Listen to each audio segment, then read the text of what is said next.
Hello, happy Wednesday. This is Wednesday Coffee with me, Pastor Justin. It is May the 13th, 2026, and I ended my sermon on Sunday with a challenge. I said to our congregation, I want to challenge you every Sunday when you're here, and maybe I should have said every day wherever you are, okay, but especially every Sunday when you're here, I want to challenge you to notice that person sitting by herself in the pews, right? Or to notice that person standing by himself in the gathering area, or that person, walking around looking a little bit lost or confused. I want to challenge you to notice that person and then do everything that you can to connect, to help them feel seen and appreciated and recognized and valued as the beloved child of God that they are. And understand, I'm not saying this as some kind of stereotypical Christian church growth strategy, right? We might grow if we all do that, but it's not first and foremost and fundamentally about that. It's about seeing people. It's about recognizing the Imago Dei, the image of God in people, and calling that forth. It's about helping people to feel at home, okay? And I want to talk about that a little bit more today.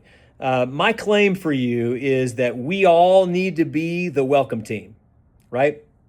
And this isn't just a First Christian Church of Granbury thing, okay? This is for all Christians everywhere. You Christian walking in the grocery store, this is about how we live, right? As people of faith, encountering other people who are maybe hurting and hungry and seeking the love of God that we know in Jesus Christ. So I want to talk about this a little bit more today and name 3 things that I've heard over the years that maybe have been a little bit of a barrier to that kind of welcome and that kind of engagement. So first, and this is kind of the most general, broad one. First, I've had a lot of people say, Justin, that's just hard. It's a little awkward for me. Maybe I'm a little bit more of an introvert, and it's just hard for me to go up to somebody that I don't know and start a conversation. Yes, heard, affirmed. It's hard for me. I'm an introvert, okay? And I get it, right? It is hard. And imagine how that person feels. If we're worried mostly about how awkward we feel, we might miss the chance to minister to somebody who feels a whole lot more awkward than we do. It is hard to walk into a church for the first time, right? Or the second time, not knowing anybody. There are all these implicit cultural assumptions just beneath the surface in the life of a congregation. What am I supposed to do? Where am I supposed to go? Am I doing this right in worship? Whatever that thing is, it is hard. It takes a lot of courage to walk into a church for the first time. And I think we would do well to remember that. And by the way, we really need our shiny, happy extroverts here. You are very important to everything that I'm talking about. But so are you, introvert. Because you might be exactly what that person needs. Maybe they're an introvert too, right? And maybe you can have conversation with them at a level that's going to feel very appropriate for them. So remember that. Second, and I hear this one a lot. This one is really interesting to me. I've heard it so many times over the years. People say, I don't know who's a newcomer and who's not. We have a growing congregation, and we're at a point where not everybody knows everybody, okay? And so that's a real thing. People say, I'm afraid of this awkward thing that could happen if I go up to somebody and say something like, "Hi, I am Justin. Are you new here?" And they might say, "Justin, I've been a member here for 11 years. Awkward, right?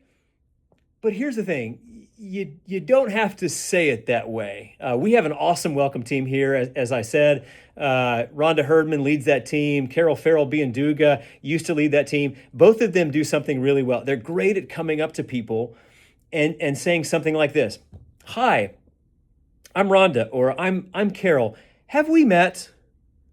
That's a great question to ask. And maybe they'll say, Carol, I've met you 4 times. And then what Carol always has done in those situations is say, "Oh, I'm so sorry. I'm so forgetful." And really, she's not. But it's a humble, endearing way to engage people in that conversation. And nobody's going to be mad if you say, "Have we met?" Because maybe you have and you've forgotten, and that's okay. And then you can apologize. Or it might be the first time that you've met. If you don't recognize them, maybe it is. And it gives them the chance to answer, in whatever way they need to. No, this is actually my first time here. Or no, I've been here a few times, but I don't think we've met. And either way, that opens up dialogue, right? Oh, I'm so sorry, that I forgot. How have you been liking things here? Or how has life been treating you here at FCC Granbury? Or if they are here for the first time, if they're a newcomer, you can say, oh, hey, that's great. I'm so glad that you're here. Is there anything I could help you with? Do you have any questions for me? All those kind of things.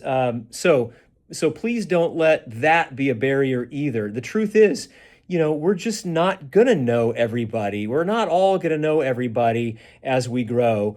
But it's still important to ask because it really might be that person's first time. And if we're all afraid to engage, then maybe nobody's going to talk to them and they're going to feel alone. Third, this one is interesting too. And I've heard this over the years quite a bit too. The third one is, Justin, I'm afraid that they're going to have questions. And I'm not sure that I'm the right person to answer those questions. Oh, okay. Okay. Interesting. What kind of questions might they have? What are we afraid of there? Maybe they've got, just practical questions about the church. And maybe you don't feel like you know all the answers. Maybe, even worse, maybe they have deep theological questions or biblical questions, right? I hope they don't ask me to exegete Romans, right? They're not going to ask you to exegete Romans, all right? Most likely, the questions that people have when they are new visiting a congregation, the questions of their heart are probably questions like, is this a place where I could be at home? Is this a place where I would feel loved and valued? Is this a safe place for me to explore my faith? Is this a place where I could serve, use my gifts to make a difference for God and for this community? So with those kind of questions, quite honestly, you are the right person to answer that question because you have a story, right? You have a testimony. The best answers to most questions that people would ask when they come is the answer that flows out of your experience. For you to say something like, that's an interesting question, and I don't know that I know the right answer, but here's what I think, or here's my experience. Here's what my experience has been. And I think people really value that kind of humble, authentic response, right? If the question is, if they do ask you to exegete Romans, send them to Austin. Send them over there. Or you could send them to me or somebody else on staff or whatever. But you get my point, right? There are a couple things you can do. You can do your best to say, I don't know, but here's what I think, or here's my experience. You can testify.